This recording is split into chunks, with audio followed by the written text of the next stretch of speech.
नमस्कार, मैं सुभाष रजक और आप देख रहे हैं अपना नालंदा, अपना शहर, अपना खबर। जैसे कि आप सभी को पता है, बिहार आगामी विधानसभा चुनाव काफ़ी ज़्यादा नज़दीक है और ऐसे ही अपडेट्स जो है हम हर रोज़ आपके लिए ला रहे हैं। तो अभी हमारे साथ हैं राजगीर विधानसभा के युवा प्रभारी। चलिए इनसे जानते हैं इनका जो तैयारी किस प्रकार है, किस प्रकार जो है जनसुराज को मजबूत करने का काम कर रहे हैं। क्या लगता है, अभी आप युवा प्रभारी हैं जनसुराज के, युवाओं को किस प्रकार जोड़ रहे हैं इसमें? युवाओं को शिक्षा के आधार पे, रोजगार के आधार पे, पलायन भी एक मुद्दा है, यही सब बताते हैं गांव-गांव में जा कर के। अच्छा, किस प्रकार जो है शिक्षा पे सुधार किया जा सकता है, पलायन को रोका जा सकता है? जैसे आपकी पार्टी बोलती है कि जो छठ पूजा है उसके बाद बिहार के युवाओं को बाहर जाना नहीं पड़ेगा, यही रोजगार मिल जाएगा। देखिए, प्रशांत किशोर जी ही इस बात को क्लियर कर चुके हैं, इस बार छठ के बाद बाहर नहीं जाना पड़ेगा। वही जनता को जानना है कि सर छठ के बाद ऐसा क्या हो जाएगा कि युवाओं को बाहर नहीं जाना पड़ेगा। फिर पूरा ये कहाँ कह रहे हैं कि युवाओं को बाहर नहीं जाना पड़ रहा है। अगर आप बहुत बढ़िया नौकरी कर रहे हैं तो आप बाहर जा सकते हैं, लेकिन 10,000 15,000 के मजदूरी करने के लिए आपको बाहर जाने की जरूरत नहीं है। इतना संसाधन आपको दिया जाएगा बिहार में ही कि आप उतना भर कर लीजिएगा। अच्छा, आप स्वेच्छा से जाना चाहते हो तो आप जा सकते हैं, लेकिन मजबूरी से आप बाहर बिहार नहीं जाएगा। जनसुराज की सरकार आ जाएगी उसके बाद। कहीं ऐसा तो नहीं कि आप हमें वोट दीजिए 15 लाख आपके अकाउंट में आ जाएंगे, आप इधर से आलू डालिए उधर से सोना निकल जाएगा? कहीं ऐसा तो नहीं कि छठ पूजा के बाद जो है आपको यहीं पे रोजगार मिल जाएगा? बिल्कुल सही है कि इतना ने प्रोपेगेंडा फैलाया है पहले की पार्टियों, ट्रस्ट तो लोग जल्दी करेंगे नहीं, लेकिन इस बार भरोसा करना होगा। इसलिए करनी होगी कि ये पार्टी नई है, आज तक कभी ये पार्टी चुनाव लड़ी नहीं, नवेली पार्टी है, अभी बिहार में ही बनी है।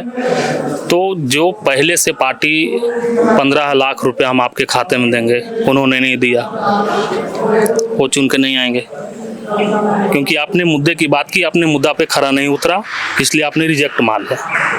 भरोसा उसी पे लोग करेंगे। आप बता दीजिए, जो दवा चल रहा है, दवा एक्सपायर हो गया, उसको खाइएगा नहीं आप? बिल्कुल नहीं। तो जो नई दवा आया है, भरोसा आप किस पे कीजिएगा? न, तो ये नई दवा है, भरोसा तो आपको इस पे ही करना होगा। जो एक्सपायरी दवाई कंफर्म वो एक्सपायर कर गया भैया, हो सकता है कि ये दवाई फायदा करे या नहीं भी करे, भरोसा आप किस पे कीजिएगा? आप किस पे भरोसा कीजिएगा, एक्सपायरी दवा पे या नई दवा पे? नई दवा पे। हाँ, तो भरोसा कीजिए ना, नई दवा जनसुराज है ना। तो आपके कहने का मतलब है नई दवा जनसुराज है जी। तो क्या लगता है जनसुराज जो है, जनसुराज को लोग जात पात से उठ के वोट करेंगे? बिल्कुल 100%।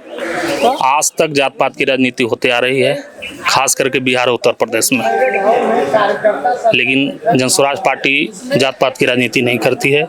आज के पहले जितने भी चुनाव हमने देखा है, जो हमारी उम्र है, जब से हमने होश संभाला, जात पात की राजनीति, कभी किसी ने शिक्षा, रोजगार, पलायन पे बात नहीं किया। जब से जनसुराज आई तब से इस सब मुद्दा पे बात होना शुरू हो गई। आप समझ जाइए कि जनसुराज का शुरुआत अभी से ही हो गया है। अंत में युवाओं को क्या कहना चाहेंगे सर? युवाओं को कहेंगे यही कि आपने बहुत पार्टियों पर भरोसा किया अभी तक के, एक बार दो बार, बहुत से ऐसा भी युवा हैं जिनकी फर्स्ट बार वोटिंग करेंगे विधानसभा में। खास करके उनको मैं यही कहूँगा कि जो एक्सपायर दवा है उसको तो आपके बाबूजी, आपके दादाजी, हमारे बाबूजी, हमारे दादाजी आजमा करके देख लिए, आज तक फायदा नहीं किया है। नई कंपनी की नई दवा 100% फायदा करेगी। इसी उद्देश्य के साथ मैं भी जुड़ा हूँ, अब आप लोग भी जुड़िए। चलिए, महोदय साहब का कहना है जो बीजेपी पार्टी है, एनडीए की सरकार है, वो पुरानी दवा है, एक्सपायर कर गई है, और प्रशांत किशोर का जो पार्टी आया है वो नई दवा है और वो बिल्कुल काम करेगी। तो ऐसे ही अपडेट्स के लिए जुड़े रहिए हमारे चैनल के साथ। कैमरामैन संजय के साथ मैं सुभाष रजक, धन्यवाद।